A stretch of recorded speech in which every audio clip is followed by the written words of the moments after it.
शिकवा करो या शिकायत करो, शिकवा करो या शिकायत करो, पर मैं तुझी से मुहब्बत करूं, पर मैं तुझी से मुहब्बत करूं। बागी बनूं या बगावत करूं, बागी बनूं या बगावत करूं, पर मैं तुझी से मुहब्बत करूं, पर मैं तुझी से मुहब्बत करूं।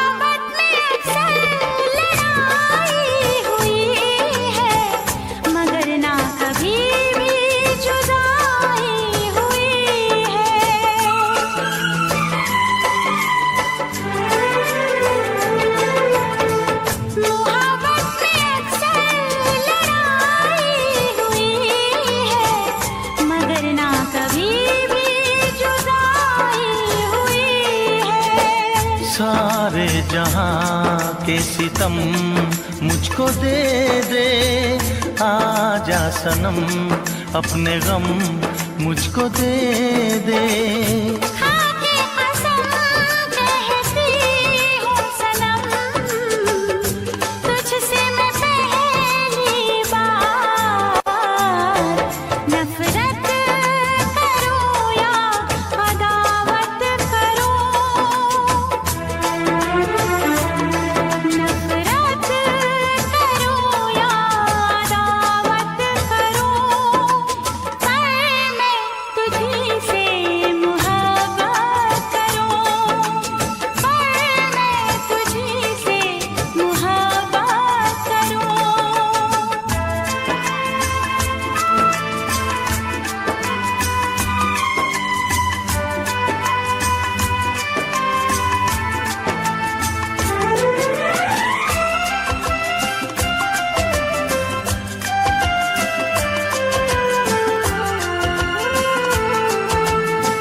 मुझको भी आता है वादा निभाना, तेरे लिए छोड़ दूंगा ज़माना।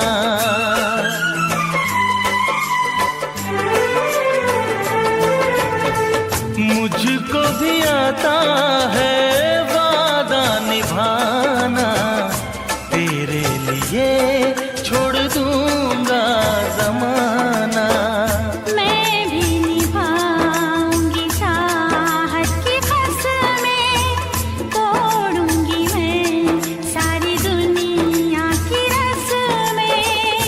खुशियाँ मिले प्यार में चाहे गम, होंगे जुदा हम नया।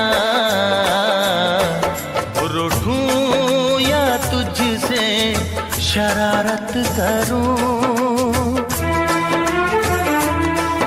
रूठूं या तुझसे शरारत करूं, पर मैं तुझी से मुहब्बत करूं, पर मैं तुझी से मुहब्बत करूं। शिकवा करो या शिकायत करो, बागी बनूं या बगावत करूं, पर मैं तुझी से मुहब्बत करूं।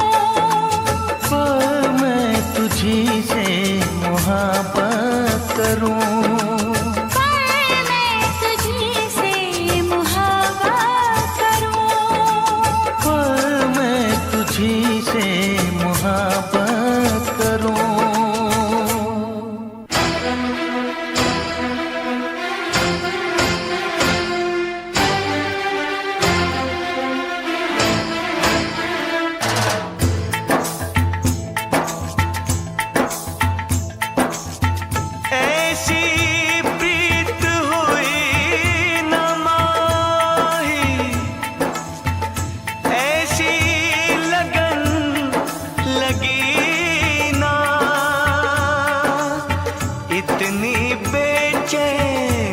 धड़कन में पहले कभी जगी ना।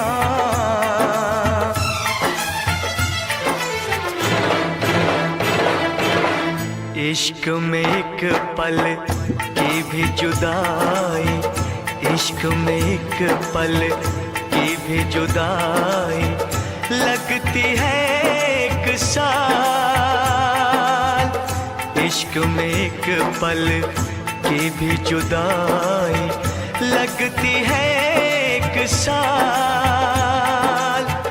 तेरी कसम तेरे प्यार में साजन मेरा हुआ बुरा हाल। ओए ओए ओए ओए ओए मेरा हुआ बुरा हाल। इश्क में एक पल की भी जुदाई लगती है एक साल।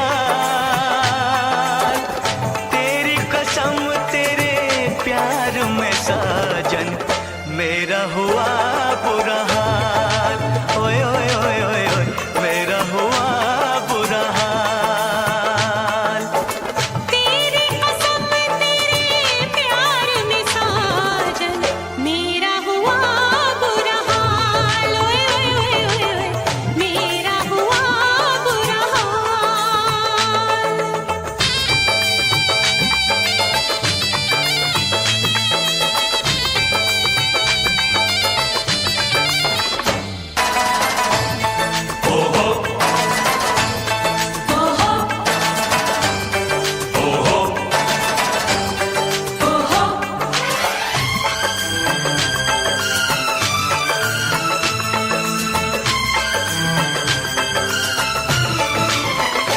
चाहत में दो जहां हम भुला बैठे, भुला बैठे। पलकों में सपने हम सजा बैठे, सजा बैठे। दूर जाके दिलरुबा दिल नहीं लगता, नहीं लगता। जिस्म जान से अब जुदा हो नहीं सकता, नहीं सकता। रात दिन तड़पेंगे जान से जाएंगे, बिछड़ के दिलबर से नहीं रह पाएंगे। ओ,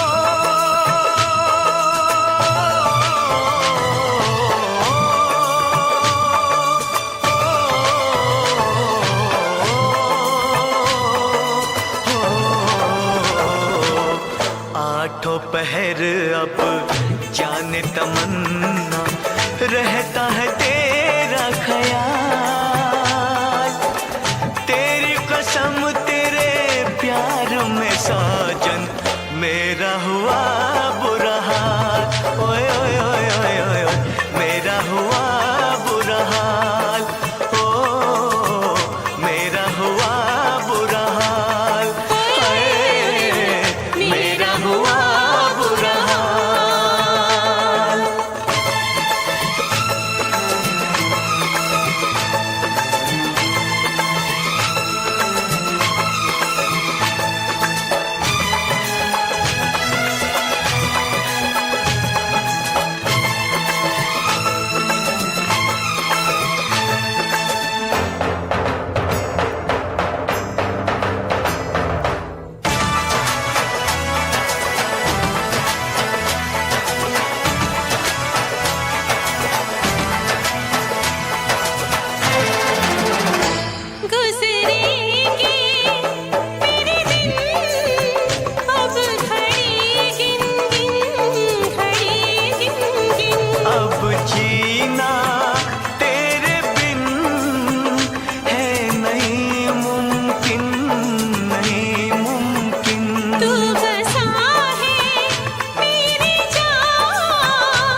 इश्क में एक पल की भी जुदाई लगती है एक साल। तेरी कसम तेरे प्यार में साजन मेरा हुआ बुरा हाल। ओए ओए ओए ओए ओए मेरा हुआ बुरा हाल।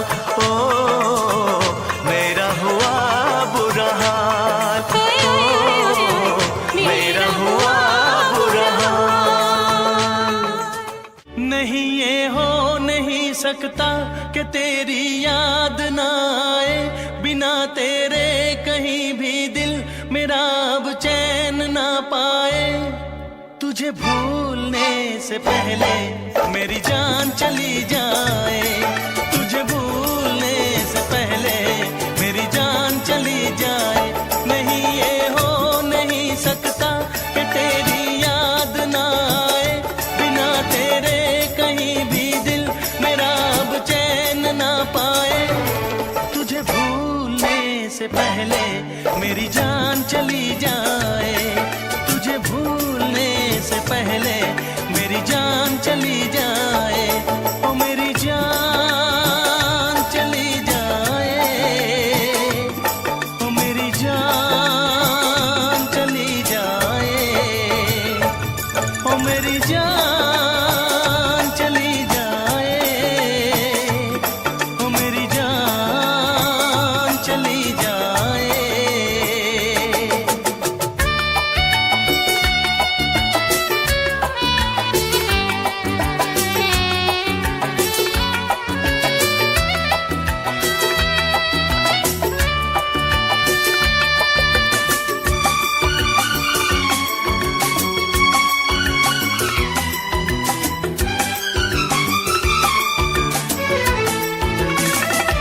अगर मुझ पे यकीन ना हो, मुझे तुम आजमा लेना। मैं तुमसे प्यार करता हूँ, जहाँ चाहे बुला लेना। तोड़ूंगा ना ये वादे वफा, ये वादे वफा। मैं आशिक हूँ दीवाना हूँ, कोई क्या मुझको समझाए। नहीं ये हो नहीं सकता कि तेरी याद ना आए। तुझे भूलने से पहले मेरी जान चली जाए, तुझे भूलने से पहले मेरी जान चली जाए। ओ मेरी जान चली जाए, ओ मेरी जान चली जाए, ओ मेरी जान चली जाए, ओ मेरी जान चली जाए। नहीं हो नहीं सकता कि तेरी याद ना आए, बिना तेरे कहीं भी दिल मेरा अब चैन ना पाए। तुझे भूलने से पहले मेरी जान चली जाए, तुझे भूलने से पहले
हो नहीं सकता कि तेरी याद ना आए, बिना तेरे कहीं भी दिल मेरा अब चैन ना पाए। तुझे भूलने से पहले मेरी जान चली जाए, तुझे भूलने से पहले मेरी जान चली जाए, तुझे भूलने से पहले मेरी जान चली जाए। तुझे भूलने से पहले मेरी जान चली जाए।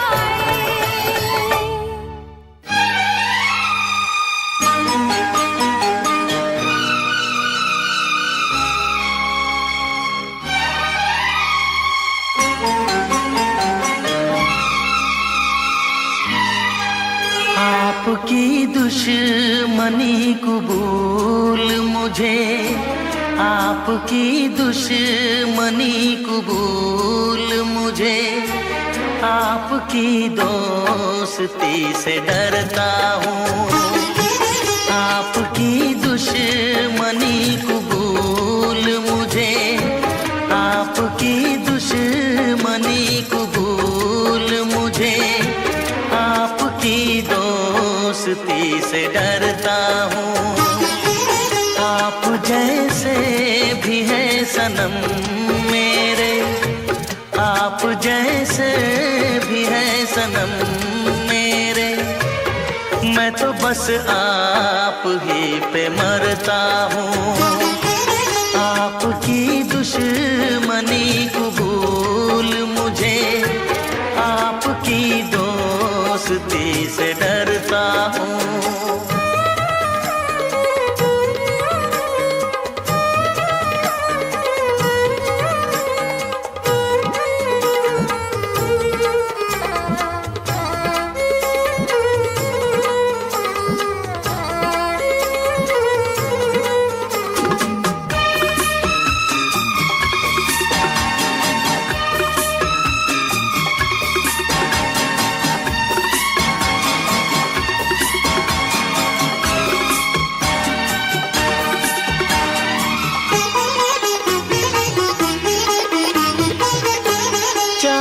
किसको ये किसको प्यार किया, मैंने भी किस पे एतबार किया। चाह किसको ये किसको प्यार किया, मैंने भी किस पे एतबार किया। वादा जिनका था जान देने का, अब इरादा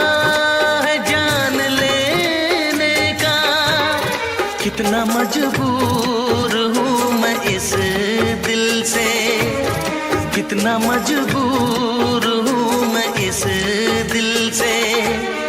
बेवफा से वफा मैं करता हूँ। आप जैसे भी है सनम मेरे, आप जैसे भी है सनम मेरे, मैं तो बस आप ही पे मरता हूँ। आपकी दुश्मनी कबूल मुझे, आपकी दोस्ती से डरता हूँ।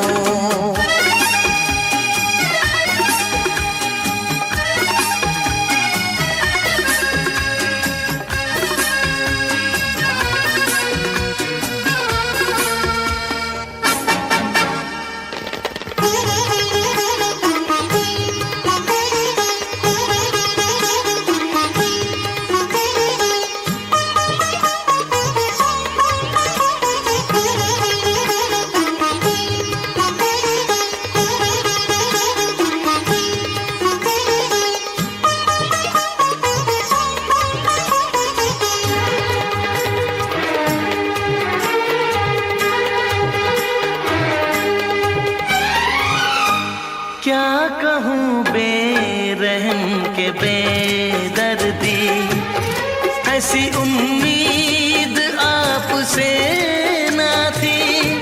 क्या कहूँ बेरहम के बेदर्दी, ऐसी उम्मीद आपसे ना थी।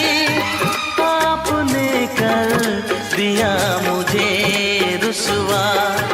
मेरी हसरत तो जानता है खुदा, मुझको नाकाम मोहब्बत की कसम, मुझको नाकाम मोहब्बत की कसम। हर घड़ी सिर्फ आह भरता हूँ, आप जैसे भी हैं सनम मेरे, मैं तो बस आप ही पे मरता हूँ।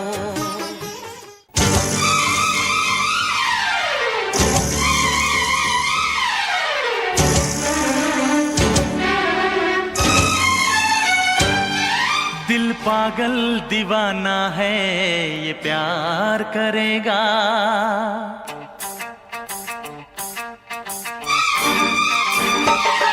दिल पागल दीवाना है, ये प्यार करेगा। दिल पागल दीवाना है, ये प्यार करेगा। ये कब डरा है दुनिया से जो अब डरेगा। ये प्यार में धड़का है, ये प्यार से धड़केगा। ये प्यार में धड़का है, ये प्यार से धड़केगा। ये कब डरा है दुनिया से जो अब डरेगा। दिल पागल दीवाना है, ये प्यार करेगा। ये कब डरा है दुनिया से जो अब डरेगा।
तो ताज की परवाह नहीं करता, रस्मों रिवाज की परवाह नहीं करता। दौलत से खरीदोगे तो इनकार करेगा, दौलत से खरीदोगे तो इनकार करेगा। ये कब डरा है दुनिया से जो अब डरेगा। दिल पागल दीवाना है, ये प्यार करेगा। ये कब डरा है दुनिया से जो अब डरेगा।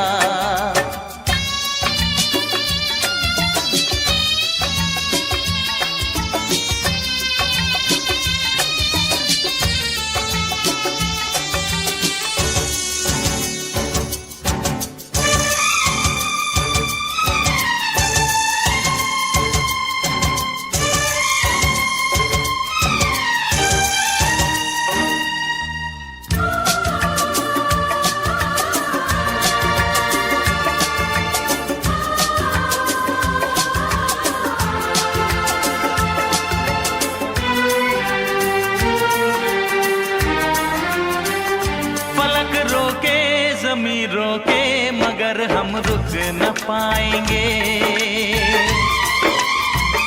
दीवारें तोड़ के सारी हम तुमसे मिलने आएंगे।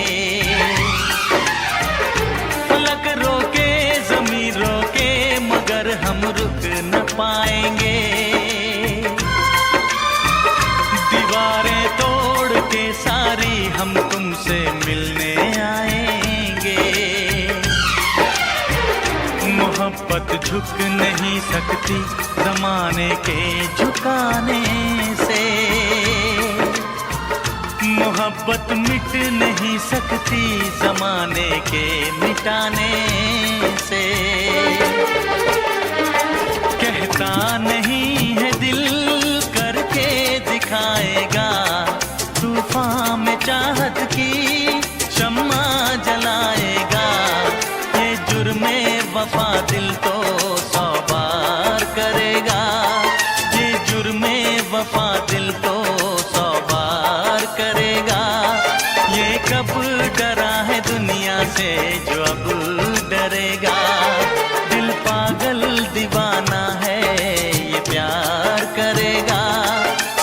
कब डरा है दुनिया से जो अब डरेगा।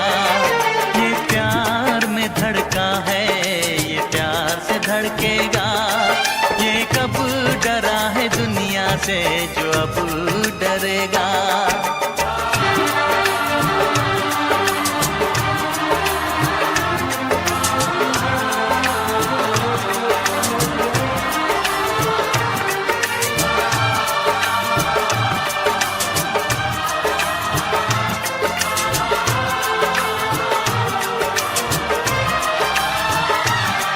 दिल पागल दीवाना है, ये प्यार करेगा।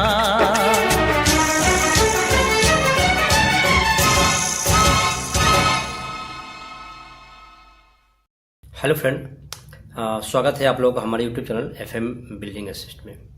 दोस्तों, आज के टॉपिक है ऑपरेशन एंड मेंटेनेंस में जो फैसिलिटी ऑपरेशन मेंटेनेंस आखिर होता क्या है, ठीक, उसके बारे में हम डिटेल से आज जानेंगे। तो आज अगर आप हमारे चैनल पहली बार अगर विजिट कर रहे हैं तो इस वीडियो को लाइक एंड सब्सक्राइब जरूर करें और दोस्तों में भी शेयर करें, क्योंकि ये वीडियो काफ़ी इंपॉर्टेंट होने वाला है। क्योंकि आज मैं डिटेल से जानेंगे से फैसिलिटी मेंटेनेंस होता क्या है, ठीक है, इसमें क्या सैलरी मिलती है, क्या स्कोप है, मतलब आज हम डिटेल से जानेंगे। तो आप बने रहिए हमारे साथ शुरू से लेकर अंत तक। एक एक चीज़ आपको हम बताएंगे ऑपरेशन एंड मेंटेनेंस होता क्या है और कैसे ऑपरेट होता है, और ये कैसे जो बहुत सारी कंपनियां होती है तो उसको कैसे इसको कांटेक्ट लेती है, ठीक, उसके बारे में हम डिटेल जानकारी लेंगे। तो चलिए दोस्तों स्टार्ट करते हैं। से फैसिलिटी मेंटेनेंस होता क्या है। देखिए, फैसिलिटी मेंटेनेंस जो होता है, फैसिलिटी हम प्रोवाइड करते हैं किसी भी बिल्डिंग को, या किसी भी बिल्डिंग या हॉस्पिटल या रेजिडेंशियल या कॉमर्शियल साइट हो, XYZ हो, स्कूल हो, तो उसमें जो हम फैसिलिटी जो हम प्रोवाइड करते हैं उसको ऑपरेशन मेंटेनेंस हम करते हैं। ये होता कैसे है। देखिए, कोई भी बिल्डिंग सबसे पहले उसको बनाया जाता है। बनाने के बाद क्या होता है, प्रोजेक्ट उस पर काम करती है, ठीक है। पहले जो है से बिल्डिंग नक्शा बनती है, पहले लोकेशन तैयार होता है, लोकेशन के बाद में फिर बिल्डिंग की नक्शा बनता है, प्रोजेक्ट उस पर काम करती है। प्रोजेक्ट काम करने के बाद में उसकी एग्रीमेंट होता है, तो 2 साल 3 साल के बाद में क्या होता है, वो बिल्डिंग जो है से बन के तैयार हो जाता है। तो उस बिल्डिंग में जो होता है से उसमें बहुत सारे इक्विपमेंट लगते हैं, ठीक है, जैसे चिलर हो गया, चिलर प्लांट हो गया, पंप रूम हो गया, ठीक है। उसके बाद में कूलिंग टावर हो गया, RO हो गया, ठीक है, और जो है से बहुत सारे इक्विपमेंट, उसके एयर वाशर हो गया, लिफ्ट हो गए, ठीक है, फ्रेश एयर हो गया। तो बहुत सारे ऑपरेशन से रिलेटेड जो है से इक्विपमेंट लगाया जाता है ताकि जो है से उसमें उसको मेंटेन किया जाए। तो फिर उसके बाद में बिल्डिंग की जो है से उसके कुछ कंप्लायंस भी होती है, ठीक है, जो फॉलोअप किया जाता है वो पास होता है बिल्डिंग जब बनता है। जैसे बिल्डिंग की NOC हो गया, ठीक है, लिफ्ट की NOC हो गया, फायर की NOC हो गई, बहुत सारी चीजें हैं उसके अंदर ये कंप्लायंस आता है, तब जाकर ये एक बिल्डिंग तैयार होता है। उसके बाद क्या होता है, जितने सारे इक्विपमेंट जो नए होते हैं, नए जो प्रोजेक्ट की तरफ से मतलब होता है, तो प्रोजेक्ट उसको बना के रेडी कर देते हैं। तो जो प्रोजेक्ट उसको तैयार करते हैं ना, तो उसके बाद क्या होता है, एक थर्ड पार्टी के रूप में उस बिल्डिंग को देख रेख करने के लिए, मेंटेनेंस करने के लिए एक थर्ड पार्टी को रखा जाता है। ऐसा समझ में। तो प्रोजेक्ट तो अपना काम करके चला गया, अब प्रोजेक्ट अपना काम करेगा तो उसका क्या होता है, एक DLP पीरियड होता है, ठीक है, एक 2 साल की 3 साल की DLP पीरियड होता है। जो भी खराब होता है तो उसके अंदर उसकी वारंटी होता है जिसको बोलते हैं। तो उसके उस पीरियड में क्या होता है, से वारंटी होता है, तो जो ऑपरेशन मेंटेनेंस से रिलेटेड होती है, जैसे हॉस्पिटल हो गया तो हॉस्पिटल में ऑपरेशन मेंटेनेंस होगा, बिल्डिंग हो गया, कमर्शियल साइट हो गया, रेसिडेंशियल हो गया, तो बहुत सारे बिल्डिंग है, तो उसके लिए थर्ड पार्टी या सेकेंड पार्टी रखा जाता है। एक तो जो हो गया सर बिल्डिंग हुआ, तो बिल्डिंग की जो ऑनर है वो तो है ही, ठीक है, जो बिल्डिंग के ऑनर है वो तो है, वो क्लाइंट लेवल पे हो गया। दूसरा क्या है, जो बिल्डिंग की जो ऑनर है तो वहां पे एक दो ऑनर होते हैं, ऑनर तो एक ही होते हैं, लेकिन उसके क्लाइंट को उसके हायर किया जाता है, जो ऑन रोल माना जाता है। जैसे बिल्डिंग किसी एक का मालिक है, उसने किसी को हायर किया, तो उसमें से 1-2 ही होंगे जो टेक्निकली मैनेजर होंगे, या सॉफ्ट सर्विस से होंगे, या फायर से होंगे, जो भी हो, तो वो अपना ऑन रोल पे उसको रखते हैं, तो उसकी फैसिलिटी अलग होती है। उसकी जो हायरिंग होती है तो उसकी हो सकता है ऐसे हफ्ते में 5 दिन ड्यूटी हो, 6 दिन हो, बहुत सारी फैसिलिटी उसको मिलते हैं। उसके बाद क्या होता है उसमें थर्ड पार्टी या सेकेंड पार्टी को उसमें रखा जाता है, सेकेंड पार्टी को रखा जाता है। तो सेकेंड पार्टी जैसे हो गया आपका, हम एग्जाम्पल के लिए जेएलएल हो गया, कुशमैन हो गया, सीबीआरई हो गया, ठीक है, बहुत सारी कंपनियां हैं मार्केट में, ठीक है। उसके बाद इमैरो हो गई, तो बहुत सारी कंपनियां हैं जो सेकेंड पार्टी पे उसको हायर किया जाता है, तो वो रखते हैं। तो जो एमएनसी जो कंपनी होती है, जो एमएनसी कंपनी होती है, वो डायरेक्टली जो है से किसी टेक्नीशियन को नहीं रखती है, या किसी जो लोअर लेवल के टेक्नीशियन होते हैं जैसे, तो उसको नहीं रखते हैं। वो सिर्फ एक मैनेजर को रखते हैं, एक इंजीनियर को रखते हैं, फायर वाले को रखते हैं। उसके बाद फिर क्या होता है से वो जो एमएनसी जो कंपनी होती है वो भी किसी थर्ड पार्टी को रखती है, ठीक है। तो वो भी किसी को थर्ड पार्टी को रख दिया। फिर क्या होता है सर, थर्ड पार्टी में क्या हो गया से, प्लम्बर के लिए प्लम्बर अलग चाहिए, ठीक है, एमएसटी चाहिए, कारपेंटर चाहिए, डीजी ऑपरेटर चाहिए, फायरमैन चाहिए, उसका मेसन चाहिए, पेंटर चाहिए। तो ये सारी चीज ना ये वो हायर होती है। तो हायर होता है तो उसकी एक एसएलए बनता है, सर्विस लेवल एग्रीमेंट होता है, मैन पावर कितनी होना चाहिए एज वहाँ की जो इक्विपमेंट होती है, जो काम का जो फ्लो होता है ना, उसके अकॉर्डिंग टू वो डिसाइड होता है से हमें इतने मैन पावर की आवश्यकता है। तो उसके अकॉर्डिंग टू जो है जो सेकेंड पार्टी होता है, वो सेकेंड पार्टी थर्ड पार्टी को हायर करके वो मैन पावर का एग्रीमेंट लेता है, तो उसको रखा जाता है, ठीक है। तो वो हायर करते हैं, वो थर्ड पार्टी रखा जाता है। थर्ड पार्टी में भी एक मैनेजर होते हैं, थर्ड पार्टी में भी एक मैनेजर होता है, तो उसको भी रखते हैं। तो ये जो होता है, ये मैन पावर जो फुलफिल करता है वो एचआर करते हैं, ठीक है। तो कहीं कहीं पे क्या होता है, डायरेक्टली जेएलएल कुशमैन सीबीआरई ने ना होकर ये डायरेक्टली जो है से जो थर्ड पार्टी होता है वो भी क्लाइंट से डायरेक्टली वो लेते हैं।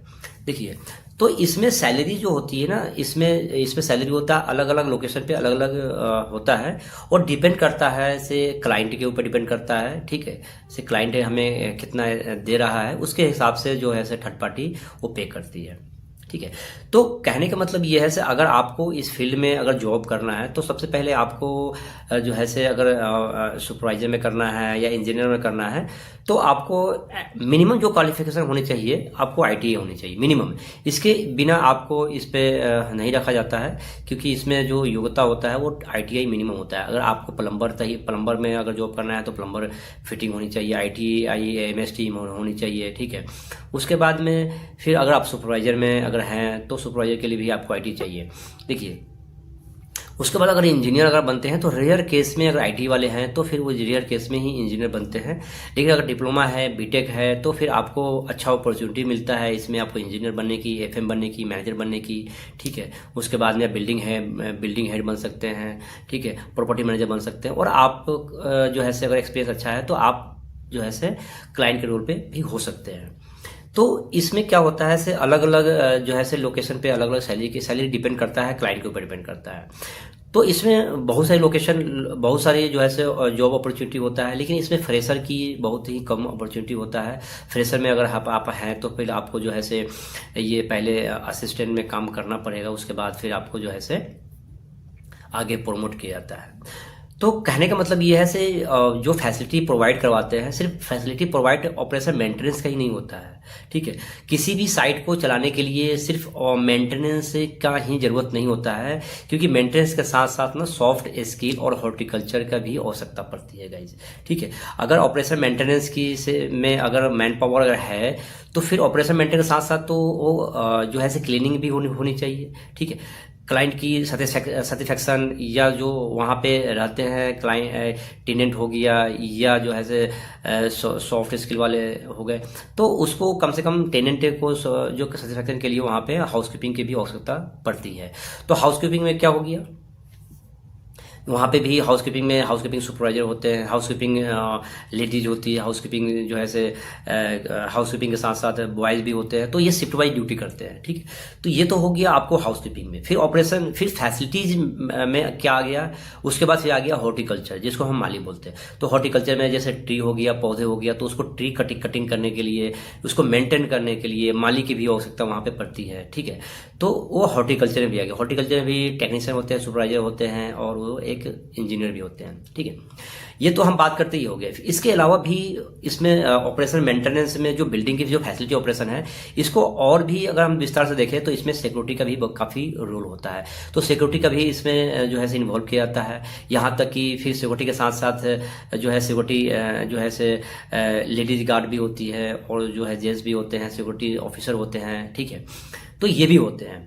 उसके बाद फिर ऑपरेशन मेंटेनेंस जो बिल्डिंग की होती है, किसी भी चीज़ की, सोसाइटी का हो गया या हॉस्पिटल होगी या यूनिवर्सिटी हो गया, किसी भी चीज़ का, उसके साथ साथ फिर फायर का भी काफ़ी रोल होता है। तो इसमें फायर टेक्नीशियन भी होते हैं, हर शिफ्ट में होते हैं, फायर सुपरवाइजर या फायर एक ऑफिसर भी होते हैं। तो उसका भी जब आग लगती है तो उसमें भी फायर ऑफिसर की काफ़ी रोल होता है। तो उसके लिए भी ट्रेन पर्सन को भी रखा जाता है डेट, और हर टाइम टू टाइम जो है से उसकी ट्रेनिंग भी होती है, सिक्योरिटी की टीम की, टेक्नीशियन की, सबकी ट्रेनिंग होती है। एनी इमरजेंसी में हम क्या कर सकते हैं, ठीक है। EDRT की भी ट्रेनिंग होती है, फायर कैसे उसको बुझाया जाता है उसको एनी इमरजेंसी केस में, ठीक है।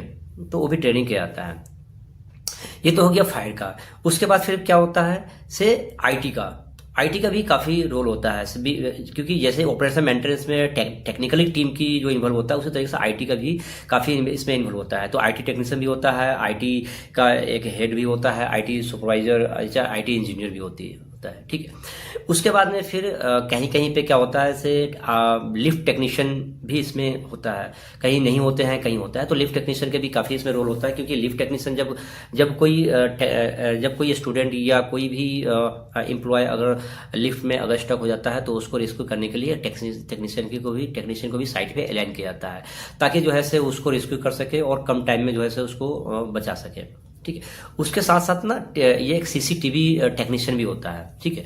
तो कहीं कहीं पे क्या होता है, CCTV टेक्नीशियन जो है सिक्योरिटी के अंदर आता है, लेकिन कहीं कहीं पे सिक्योरिटी नहीं देखते हैं तो मेंटेनेंस वाले भी देखते हैं, या एक ये सिक्योरिटी टेक्नीशियन ये कैमरा टेक्नीशियन को भी उसमें रखा जाता है। तो ये इतने सारे को मिलाकर ना एक जो है सो ऑपरेशन मतलब होता है, फैसिलिटी प्रोवाइड किया जाता है, ठीक है। तो ये सारे जो है से जो बियर करता है कॉस्ट, जो है से वो क्लाइंट जो है से कॉस्ट को बियर करता है। ये कोई जरूरत नहीं है से एक ही पार्टी का सारा जो है से कंटेक्ट हो सकता है से टेक्निकल का अलग कंट्रैक्टर हो, ठीक है। उसके बाद माली का अलग हो, हॉर्टिकल्चर का अलग हो, हाउसकीपिंग का अलग हो, IT का अलग हो। तो अलग अलग डिपार्टमेंट की अलग अलग कंट्रैक्टर होता है। हो सकता है ऐसे एक ही हो, कुछ जो है होता है से जो है से इसमें ऑन द रोल जो होता है वो क्लाइंट IT के भी बंदे रखते हैं, सिक्योरिटी के भी रखते हैं। तो वो डिपेंड करता है, ठीक है। अब हम बात करते हैं इसमें सैलरी की बात करते हैं। सैलरी कितना मिलता है, बहुत सारे हमारे व्यूअर का कमेंट है इसमें सैलरी कितना मिलता है। देखिए सैलरी जो होता है, जो वेजेज जो होती है वो डिपेंड करता है हरियाणा गवर्नमेंट या गुड़गांव का या हरियाणा या कहीं भी ना, वो एक मिनिमम वेजेज जो होता है उसके ऊपर डिपेंड करता है, ठीक है। तो हम इस पर ज़्यादा डिटेल नहीं बता सकते, बस ये है से जो आपको जो हरियाणा जो गवर्नमेंट का जो वेजेज होगा वो टेक्नीशियन को लागू होगा। और एक अगर हम बात करते हैं सुपरवाइजर की सैलरी, तो सुपरवाइजर की सैलरी जो होता है वो डिपेंड करता है क्लाइंट पे। एक मैं आइडिया बता सकता हूँ आपको, सिर्फ 20,000 से लेकर 25 से 30,000 तक आपको सैलरी सुपरवाइजर की इसमें मिल जाता है। वो डिपेंड करता है लोकेशन और क्लाइंट के ऊपर डिपेंड करता है, ठीक है। एक इंजीनियर की सैलरी भी 25 से 40,000 45,000 भी तो हो सकता है, ठीक है। ये डिपेंड करता है क्लाइंट पे, लोकेशन के ऊपर डिपेंड करता है और साइट के ऊपर डिपेंड करता है, ठीक है। एक FM की सैलरी भी 30 से लेकर 50-60 तक भी मिल सकता है कोई, ठीक है। तो डिपेंड करता है क्लाइंट पे, साइट के ऊपर डिपेंड करता है, माहौल और लोकेशन पर डिपेंड करता है। एक मैनेजर की सैलरी 50 से लेकर 1 लाख 1.5 लाख तक भी हो सकता है। वो डिपेंड करता है सैलरी जो है से आपके एक्सपीरियंस पे डिपेंड करता है, लोकेशन और जो है से क्लाइंट के ऊपर डिपेंड करता है, ठीक है। और टेक्निकल मैनेजर तो उसके ऊपर जो है से सैलरी उससे डिपेंड करता है। तो कहने का मतलब ये है से अगर ऑन द रोल अगर आपकी जॉब होती है कि बिल्डिंग डायरेक्ट आप किसी बिल्डिंग की तरफ से हैं, आप किसी कंपनी की तरफ से डायरेक्टली ऑन रोल पे हैं, तो आपकी उसमें बहुत सारी फैसिलिटी मिलती है। हो सकता है से आपको वीकली बेसिस पे 5 दिन ड्यूटी करना पड़े, ESI PF, ठीक है। उसके बाद में बोनस और गवर्नमेंट जितनी सारी छुट्टियाँ होती है वो सारे आपको जो है से उस पर मिलता है गाइज, ठीक है। अगर आप थर्ड पार्टी के रोल पे जाते हैं तो आपको इसमें बहुत रेयर केस में ही आपको मिलेगा छुट्टी, वीकली बेसिस पे आपको एक ही मिल सकता है और आपको जो है से ESI PF कटेगा ही, ठीक है। तो ये सारे आपको फैसिलिटी उसमें मिल सकता है। आपकी ड्यूटी जो होगी टेक्नीशियन की शिफ्ट वाइज होगा, जो है 7 से 2, 2 से 9, ठीक है। उसके बाद में आपकी जो शिफ्ट इंजीनियर का भी होता है वो डिपेंड करता है शिफ्ट पे या जनरल पे जनरल में आना होगा। उसी तरीके से मैनेजर है तो मैनेजर की जिम्मेदारी वो काफ़ी ज़्यादा होता है, सारे टीम को लेकर चलना होता है, तो बहुत सारी रिस्पॉन्सिबिलिटी होती है, ठीक है। तो अब हम बात करते हैं ना से ऑपरेशन मेंटेनेंस से रिलेटेड क्या क्या इसमें देखा जाता है, इसमें क्या क्या मेंटेनेंस हम करते हैं, ठीक है। उसके बारे में थोड़ा सा हम आपको ब्रीफ करें। देखिए बिल्डिंग में मैंने आपको बता ही दिया से जो टेक्निकली की जो टीम होती है वो मतलब वो डिपेंड करता है क्लाइंट से जो अप्रूवल जो SLA होता है, सर्विस लेवल एग्रीमेंट, तो वो उस पर डिपेंड करता है से कितने रिक्वायरमेंट की मैन पावर की चाहिए, ठीक है। कि वो डिपेंड करता है एरिया वाइज, कितना स्क्वायर फीट के एरिया है और कितने वहाँ पे ज़रूरत है उसके हिसाब से। तो मैंने आपको बता दिया टेक्निकली जो है से जो मैन पावर है वो आपको जो है डिपेंड करता है साइड पे। देखिए ऑपरेशन और मेंटेनेंस में जो है से सिर्फ इलेक्ट्रिकल से ही काम नहीं चलता है, इसमें सारे टीम की इन्वॉल्व होने के वजह होता है, तभी जाकर ये ऑपरेशन मेंटेनेंस काम होता है, ठीक है। तो इसमें मैं आपको डिटेल बताऊं तो इसमें क्या होता है, सो डिपेंड करता है, कहीं पे चिलर प्लांट होता है, ठीक है। उसके बाद में कूलिंग टावर भी होती है, उसमें DG भी लगे होते हैं, AC भी लगे होते हैं, VC भी लगे होते हैं, जियो स्विच लगा होता है, ठीक है। वो सप्लाई उसकी फीड होती है, 11 के भी होता है, ठीक है। उसके बाद में लिफ्ट भी होती है, बहुत सारा कंपनी के जॉनसन कंपनी हो गई, थाइसन हो गया, ठीक है, कोनी हो गया, तो ये इस टाइप की लिफ्ट एलिवेटर लगे होते हैं उसमें। उसके लिए लिफ्ट टेक्नीशियन भी होता है ऑपरेशन मेंटेनेंस को देखने के लिए। बाकी AMC होता है, अगर कुछ ज़्यादा कुछ फॉल्ट होता है तो उसको कंप्लेन लॉन्च कर दिया जाता है, तो वो आके उस पर वो देखते हैं। ठीक उसी तरीके से क्या होता है, चिलर होता है, चिलर टेक्नीशियन भी होती है, उसको जो है से ऑपरेट करते हैं। कूलिंग को बिल्डिंगों में जो है से कूलिंग को प्रोवाइड किया जाता है, उसको मेंटेन करके टेम्परेचर मेंटेन किया जाता है सबसे। उसके बाद में यहाँ पे सर्वर भी होता है, IT का सर्वर होती है, काफ़ी मोटर होता है, तो वहाँ पे जो है से FM 200 भी उसमें लगा होता है, वेजडा भी लगे होते हैं बहुत सारे, ठीक है। तो वहाँ पे उसके लिए भी टेम्परेचर को मेंटेन किया जाता है। IT वाले भी होते हैं, वो उसकी मॉनिटरिंग करते हैं, ठीक है। उसके बाद RO प्लांट होता है, पंप रूम होता है, ठीक है। तो पंप रूम जो होता है उसको जो है से प्लम्बर उसको देखते हैं, ठीक है। और क्या होता है जो हमारा हुडा सिटी सेंटर से जो हमारे यहाँ जो बिल्डिंग में जो होता है पानी 2 तरह से आते हैं। एक तो जो है से हमारा हुडा सिटी सेंटर से पानी जो है से जो रॉ वाटर पानी आता है, ठीक है, सप्लाई होता है, तो उसकी कॉस्ट भी होता है। तो बिल्डिंग में डायरेक्टली पानी जो है से हम टैंक में, पंप रूम के टैंक में, RO में, रॉ वाटर टैंक में रखते हैं। ठीक उसी तरीके से एक होता है बोरवेल से पानी को निकाला जाता है और रॉ वाटर टैंक में आता है। तो इसका एक जो है से इसका पानी कैसे आता है, तो देखिए रॉ वाटर हुडा से आया या रॉ वाटर बोरवेल से आया, तो बोरवेल से रॉ वाटर पानी आया। उसके बाद में क्या होता है से कभी रॉ वाटर में ना आकर वो डायरेक्टली फायर टैंक में आता है पानी, ठीक है। फायर टैंक से क्या होता है से सबसे पहले गवर्नमेंट के कंप्लायंस है, फायर टैंक में ही पानी आना चाहिए। उसके बाद क्या होता है रॉ वाटर टैंक में जाता है, तो रॉ वाटर टैंक में जाने के बाद फिर क्या होता है वहाँ से ट्रीटेड होता है, तो ट्रीटेड होकर कहीं पे MGF या SF लगा होता है, तो फिल्टर करके डायरेक्टली जो है से वो टेरिस पे चला जाता है। तो वहाँ पे डोमेस्टिक टैंक लगे होते हैं, फायर टैंक और फ्लश टैंक, तो वहाँ से ट्रीट होकर टैंक चला जाता है फायर टैंक में। फायर टैंक में डोमेस्टिक टैंक से चला जाता है, जहाँ पे जो है से फ्लोर पे होता है पानी यूज किया जाता है वाशरूम में। कहीं कहीं पे क्या होता है से डोमेस्टिक टैंक और फ्लशिंग टैंक दोनों एक दूसरे से कनेक्ट होता है, तो उसमें भी पानी चला जाता है। और कहीं कहीं पे क्या होता है से पानी को जो है से फ्लशिंग का STP के भी पानी उसमें यूज किया जाता है, ठीक है। तो इस तरीके से लाइन कनेक्ट होता है।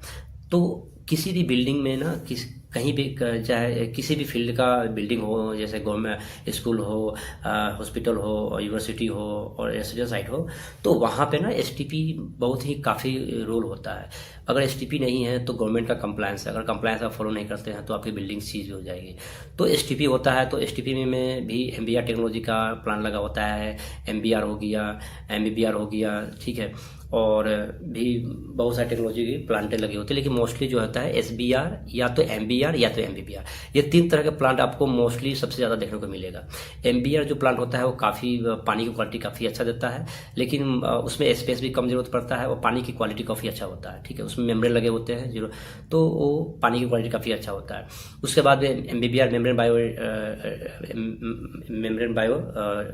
मूविंग बेड बायोलॉजिकल रिएक्टर होता है, तो ये भी काफ़ी अच्छा प्लांट होता है। तो इसमें क्या होता है, ये पानी जो भी बिल्डिंग की जो सीवेज होता है, सीवेज पानी होता है, जैसे वेस्ट वाटर पानी, WC की पानी, जैसे वाशरूम की पानी होता है, ठीक है, तो उसका पानी ना एक सीवरेज टैंक से कनेक्ट होता है, तो सीवरेज टैंक से होते हुए STP में कोलेक्शन टैंक में जाता है, फिर वहाँ से आगे का प्रोसेस होता है। आप अगर आप मेरे वीडियो अगर नहीं देखे होंगे तो आप मेरा वीडियो देख लीजिए, STP के बारे में मैंने डिटेल से बताया है, तो वो कैसे काम करता है तो आपको समझ में आ जाएगा। तो इस तरीके से जो है ना वो काम होता है। कहीं कहीं पे क्या होता है से बिल्डिंग में जो है से कैंटीन होता है, तो कैंटीन का भी जो पानी डायरेक्टली नहीं आता है, उसके लिए भी ग्रीस चैम्बर बना होता है। ग्रीस चैम्बर डायरेक्टली पानी जो है से STP में नहीं जा सकता, तो उसके लिए ग्रीस चैम्बर बना होता है। वो ग्रीस चैम्बर से पानी फिल्टर होगा तब जाके STP में जाता है। अगर डायरेक्टली जाएगा तो STP में क्या होगा, पानी की क्वालिटी सही नहीं देगा, उसका भी मतलब क्वालिटी होता है। तो वो क्या होता है से जो STP का जो कंप्लायंस होता है वो काफ़ी इंपॉर्टेंट होता है, उसमें फॉलोअप करना पड़ता है। अगर STP की जो पैरामीटर होता है अगर फुलफिल नहीं होता है एज पर गवर्नमेंट का, तो वो STP सीज भी हो जाता है। तो काफ़ी इंपॉर्टेंट होता है उसको मेंटेन करना, ठीक है। अब हम बात करते हैं से किसी भी बिल्डिंग में ये किस किस टाइप की कंप्लेनें आती है, जैसे रेसिडेंशियल हो गया, कमर्शियल हो गया, हॉस्पिटल हो, यूनिवर्सिटी हो गया। देखिए इसमें क्या होता है, सभी की एक अलग अलग टेक्नीशियन का अलग अलग रोल होता है, इलेक्ट्रिकल का, प्लम्बर का, फायर का, DG फायर का, उसके बाद में फिर क्या होता है से कारपेंटर का, मेसन का, पेंटर का, अलग अलग जो उसकी जॉब रिस्पॉन्सिबिलिटी होती है, ठीक है। कहीं से कंप्लेन आता है तो पेंटर का, मेसन का भी सिविल का काम होता है, उसमें मेसन भी होते हैं, इलेक्ट्रिकल का, फैन का, लाइट का, या किसी भी चीज़ की कंप्लेन आती है उसे करना होता है, ठीक है। गीजर का हो गया, और उसके बाद में AC का भी, विंडो AC हो गया, उसके बाद में स्प्लिट AC हो गया, डक्टोरियल AC हो गया, कैसेट AC हो गया। तो ये सारे बहुत सारी चीज़ें कंप्लेन होती है। इसको प्री प्लान करके मेंटेनेंस भी किया जाता है और सर्विस भी किया जाता है, हाफ ईयरली और जो है ईयरली भी किया जाता है, ठीक है। यहाँ तक कि फिर यहाँ पे जो हमारा जो ऐसे ये जियो स्विच जो 11 की भी होता है, तो इसका भी क्या होता है, SLD होता है, सिंगल लाइन डायग्राम जिसको बोलते हैं। तो वो भी क्या होता है, सबसे पहले जियो स्विच पे पावर सप्लाई आती है। जियो स्विच पे डायरेक्टली नहीं आता है, वो भी कि कहीं पे हरियाणा गवर्नमेंट से सप्लाई आता है उसमें 11 के भी, फिर वहाँ से फिर ST मीटर में आता है, ST मीटर से VCB में जाता है, ठीक है। VCB में से फिर उसके बाद में ACB में जो SLD जो होता है सबसे पहले किसी हरियाणा गवर्नमेंट से आता है, जो जियो स्विच में आता है, जियो स्विच से ST मीटर में जाता है, ठीक है। ST मीटर से उसके बाद में ST मीटर से आपको VCB में जाता है। VCB से ट्रांसफार्मर लगे होते हैं। देखिए ट्रांसफार्मर दो टाइप के होते हैं, ऑयल टाइप और ड्राई टाइप। तो मोस्टली ऑयल टाइप होते हैं तो ट्रांसफार्मर में जाएगा, ठीक है। ट्रांसफार्मर से जाने के बाद में उसकी इनकमर जो होगा ACB में आएगा। ACB से क्या होता है, वो MCC में जाता है और बिल्डिंग में वो फीड हो जाता है, ठीक है। वो सप्लाई को आगे फीड कर जाता है, अलग अलग लोकेशन पे चला जाएगा, जहाँ जहाँ की ACB होगा वो उसको वहाँ से चला जाएगा। तो ट्रांसफार्मर का भी डिहाइड्रेशन का ईयरली बेसिस पे क्या आता है, ACB की सर्विस, VCB की सर्विस भी ईयरली बेसिस पे होता है, ACB की भी होता है, ठीक है। और हर चीज़ की DG का भी जो होता है, DG का HEC भी डेली होती है, उसकी MC भी होती है, AMC भी होती है, ठीक है। और लिफ्ट का भी MC होता है, और DG का भी होता है, ACB VCB का भी, ये सब AMC होता है, चिलर का भी MC होता है, लिफ्ट का भी MC होता है। तो ये जो है से इस तरीके से बिल्डिंग को ना ये ऑपरेशन मेंटेनेंस किया जाता है, ये फैसिलिटी प्रोवाइड किया जाता है। तो ये काफ़ी इंपॉर्टेंट है। अगर आप हमारे पहली बार चैनल में विजिट करें तो इस वीडियो को लाइक और सब्सक्राइब जरूर करें। अगर आपको कोई भी क्वेरी होगा तो कृपया करके आप हमारे कमेंट बॉक्स में लिख सकते हैं, तो उसका हम आपको जवाब निश्चित देंगे और हम आपको बताएंगे ऑपरेशन मेंटेनेंस से रिलेटेड से आपको कोई भी क्वेरी होगा। तो ये वीडियो काफ़ी इंपॉर्टेंट है एक नए व्यूवर के लिए जो ऑपरेशन मेंटेनेंस में आना भी चाहते हैं। अगर आप मुझे कमेंट पे करेंगे, आपको किसी भी चीज़ से जॉब से रिलेटेड भी आपको हेल्प चाहिए या गाइड चाहिए, तो मैं आपको ज़रूर बताऊंगा, क्योंकि मैं भी एक ऑपरेशन मेंटेनेंस में जॉब करता हूँ, ठीक है। और मैं आपको फुली आपको जॉब से रिलेटेड भी गाइड करूंगा, और आपको ज़रूरत पड़े तो आपको गाइड भी करूंगा। तो आप मेरे यूट्यूब को ज़्यादा से ज़्यादा लोगों में शेयर करें और दोस्तों में भी शेयर करें, और लाइक और सब्सक्राइब जरूर करें। और आप जो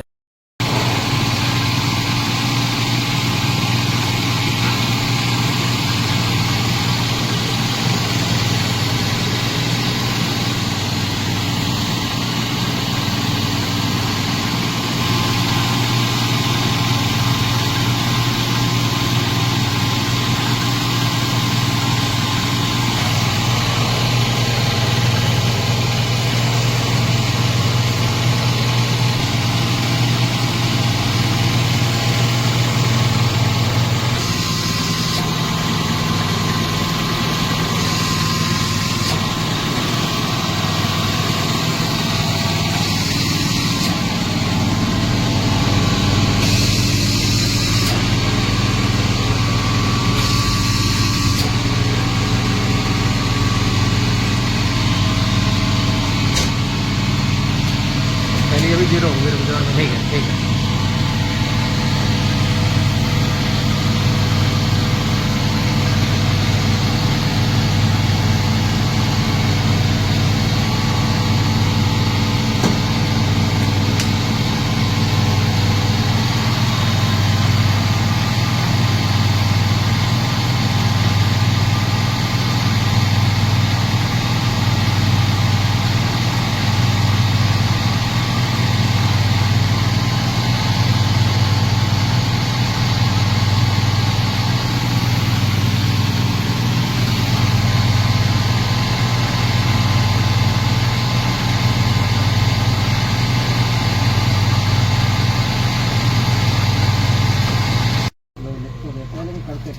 अच्छा, बाइंडिंग रेसिस्टेंस कितना होना चाहिए इसका रेसिस्टेंस बाइंडिंग?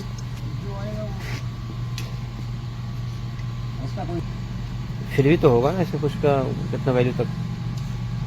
अच्छा, तो पता चल बराबर आना चाहिए। हाँ, दोनों बराबर आने चाहिए। ये बाइंडिंग रेसिस्टेंस अभी हम परफॉर्म करने जा रहे हैं। देखिए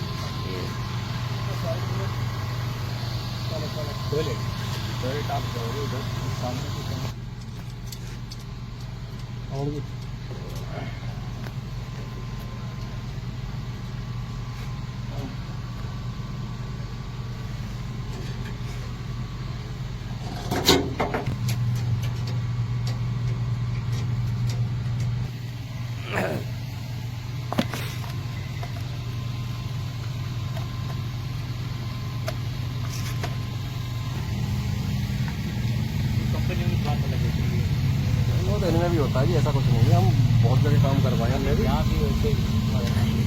दिख नहीं रहा है इसमें गलत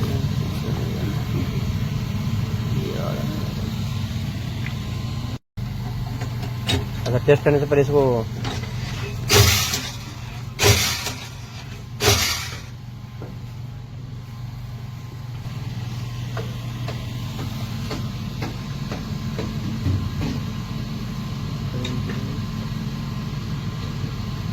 सिस्टम CH1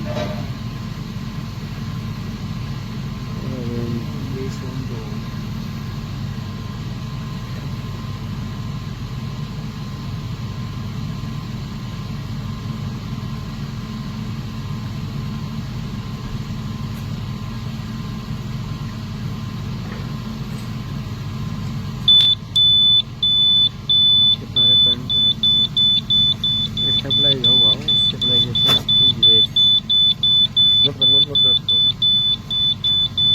दोनों ही चैनल चल रहे हैं। 5 एम्पियर। तो ये पहले WRM वाइंडिंग रेसिस्टेंस टेस्ट, इसमें अर्थ में जोड़ेगी पहले। ये तो उसकी मशीन की सेफ्टी के लिए लगा। मशीन की सेफ्टी के लिए, हाँ ठीक है। और ये मशीन है।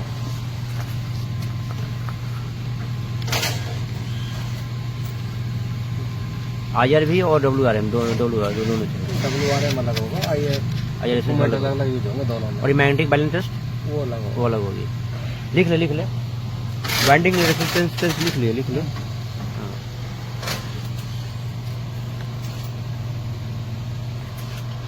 अभी सब करके बताएंगे ना सभी। ब्रेकडाउन वोल्टेज टेस्ट हो गया, ठीक है। हाँ, बुकोजिलेट टेस्ट होता है ये, है ना, बुकोजिलेट टेस्ट होती है।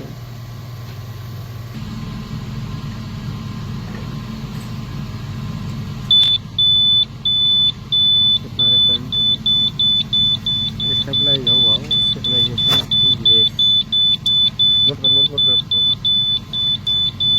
दोनों ही चैनल चल रहे हैं। 5 एम्पियर।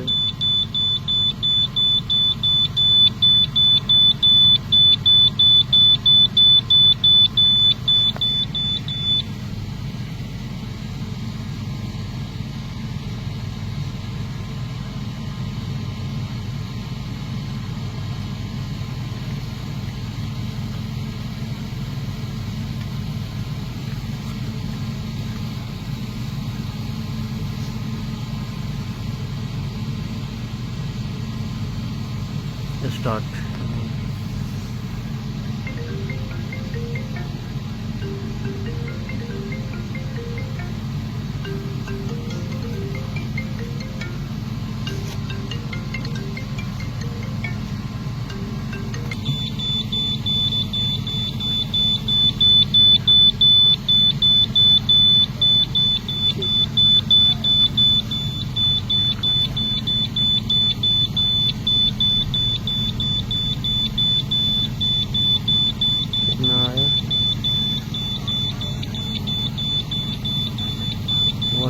1143 1143 है रेजिस्टेंस।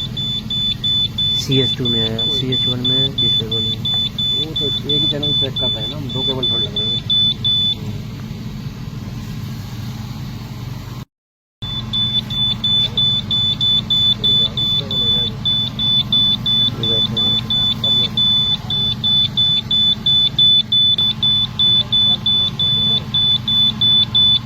ये वाई पे था, अलग अलग सेम पेज पे, टेम्परेचर। सेम पेज पे लगा है।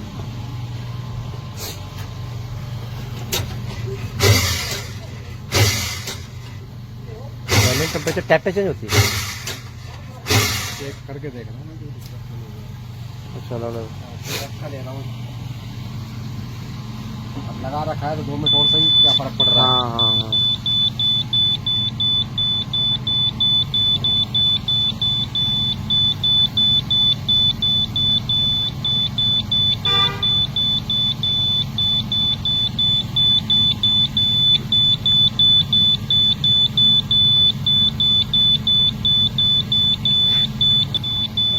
कितना है? अब ले 10:63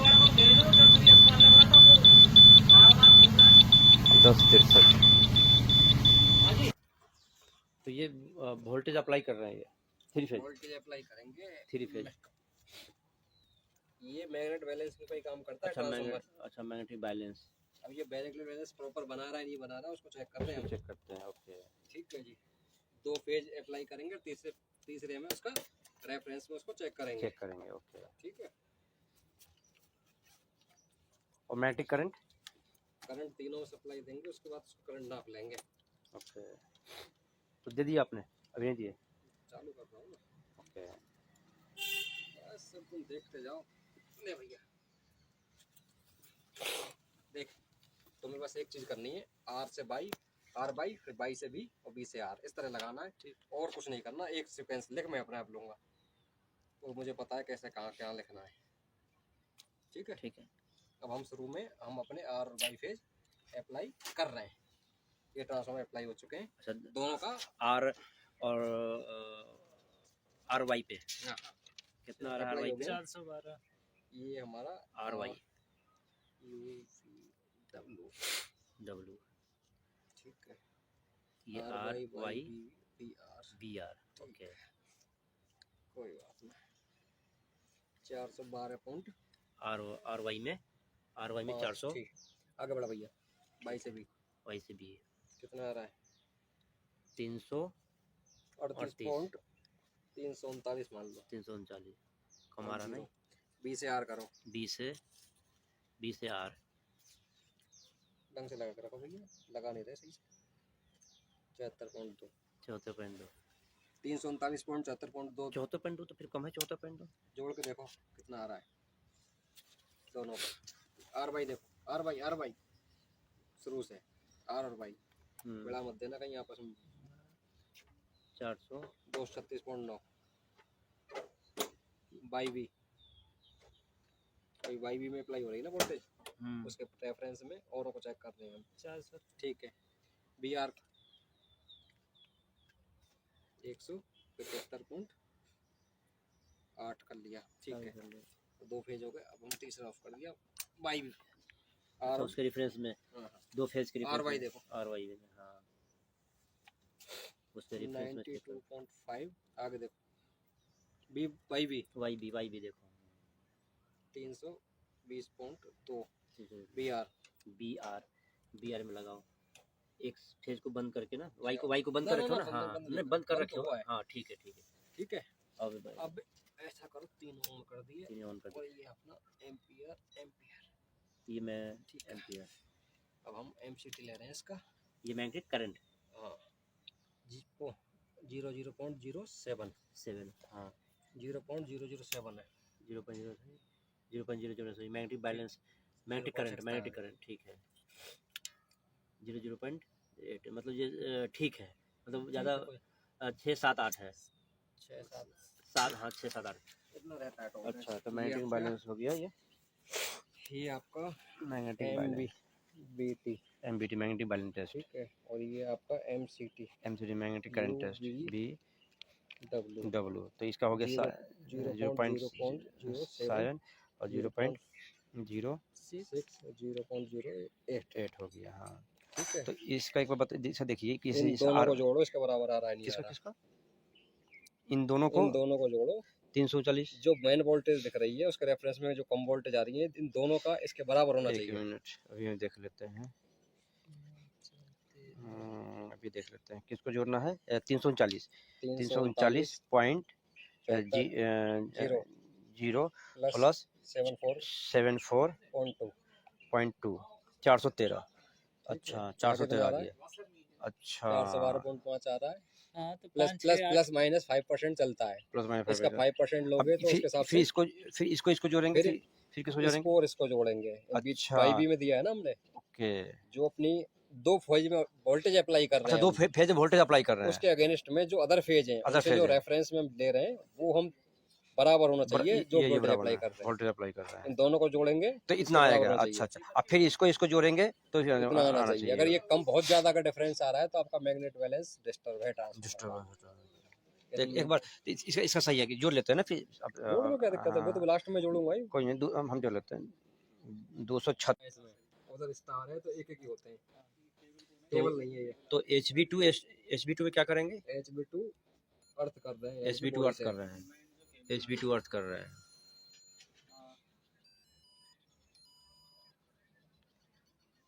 ये आपकी टेस्टिंग चालू हो चुकी है।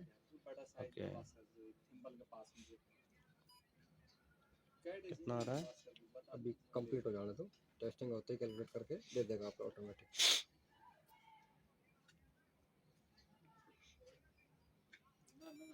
4.4 फोटो ले लो। 4.414 गीगा ओम। ठीक है, सही है। गीगा ओम में आता है, समझ गीगा ओम। कुछ भी आ सकता है जी, मैं बताऊं। मेगा ओम में। अच्छा, गीगा में आएगा तो और बेस्ट है, मेगा में तो आएगा ही आएगा। मेगा में भी नहीं आता, कई बार किलो में भी आ जाता है। गीगा में तो बहुत साइड का HB2LB। ओके, HB2LB अप्लाई कर रहा हूँ। ओके।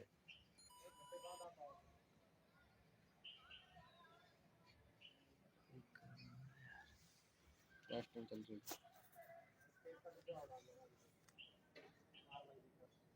HB2LB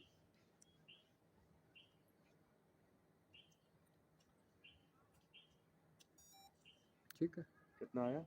4.117 गीगा ओम। 4.1 फोटो ले लो फटाफट। फोटो ही ले लो। हाँ, मेमोरी से निकालना पड़ेगा फिर मेरे। ठीक, बना ले। तो ये था HB2LB का। ठीक है, ये आपका ट्रांसफार्मर के कंप्लीट हो गए HB2LB सारे। ये टेस्ट थे ना आपके लिख रखे थे। हाँ हाँ हाँ, तो मैं इसको क्लोज कर देता हूँ, इससे ये कंप्लीट हो जाएगा। ठीक। लग जाएगी। ठीक है।